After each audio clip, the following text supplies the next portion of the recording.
ಇವತ್ತು ಗುಲ್ಬರ್ಗ ಜಿಲ್ಲೆಯಲ್ಲಿ ಎಲ್ಲ ಮಹಿಳಾ ಕಾಂಗ್ರೆಸ್ ವತಿಯಿಂದ ನಾವೆಲ್ಲರೂ ಕೂಡ ಇವತ್ತು RSS ಏನು ಎಲ್ಲ ಕಡೆ ಅವರು ಪೋಸ್ಟರ್ ಬ್ಯಾನರ್ ಹಚ್ಚಿ ಅವರು ರ್ಯಾಲಿ ಮಾಡ್ತಕ್ಕಂಥದ್ದು.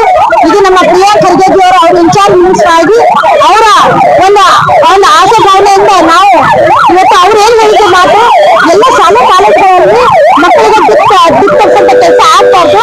RSS ಅನ್ನೋರು ನೀವೆಲ್ಲ ಮಾಡಿದ್ರು ಪರವಾಗಿಲ್ಲ, ಆದ್ರೆ ಶಾಲಾ ಕಾಲೇಜುಗಳಲ್ಲಿ ಗೌರ್ಮೆಂಟ್ ಶಾಲೆ ಕಾಲೇಜುಗಳಲ್ಲಿ ಆವರಣದಲ್ಲಿ ಯಾವತ್ತೂ ಕೂಡ ಇದು ರ್ಯಾಲಿ ಆಗ್ಬಾರ್ದು ಅಂತೇಳಿ ಒಂದು ಪತ್ರ ಬರ್ತಿದ್ದೆ. ಬಹಳ ಒಂದು ಇದಾಗಿ ನೀವು RSS ಎಲ್ಲ ಕಡೆ ಕೂಡ ನಾವೆಲ್ಲ ಮಾಡ್ತೇವೆ ಅಂತೇಳಿ ಪೋಸ್ಟರ್ ಬ್ಯಾನರ್ ಹಚ್ತಾ ಇದ್ದಾರೆ. ಇವತ್ತು ನಾವು ಕೂಡ ಮಹಿಳಾ ಕಾರ್ಯಕರ್ತರು ಮಹಿಳಾ ವಿಂಗ್ ಕಡೆಯಿಂದ ನಾವು ಕೂಡ ಗುಲ್ಬರ್ಗ ಜಿಲ್ಲೆಯಲ್ಲಿ ಅವರ ಹಚ್ಚುವಂತ ಬ್ಯಾನರ್ ಜೊತೆಯಲ್ಲಿ ನಾವು ಕೂಡ ಇವತ್ತು ಸಂವಿಧಾನವನ್ನು ಉಳಿಸ್ಬೇಕು, ಸಂವಿಧಾನವನ್ನು ಬದುಕಿಸ್ಬೇಕು.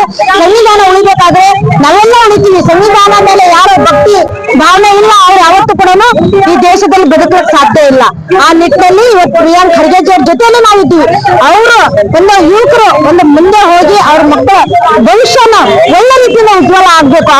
ಅವ್ರ ಭವಿಷ್ಯನ ಹಾಳು ಮಾಡ್ತಕ್ಕಂಥ ಕೆಲಸ RSS ಆಗ್ಬಾರ್ದು ಅನ್ನೋದೊಂದು ಈಗ ಇಟ್ಕೊಂಡು ಅವರು ಒಂದು ಲೆಟರ್ ಬರೆದಿದ್ದು ಇವರಿಗೆಲ್ಲ ಕೂಡ ಬಹಳ ಆಘಾತಕಾರಿ ಆಗಿದೆ.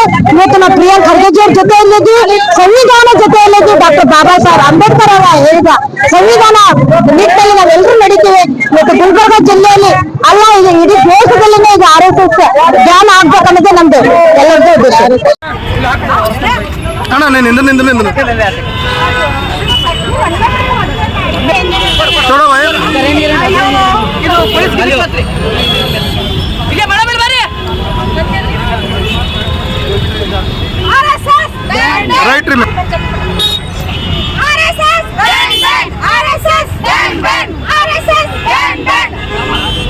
Right.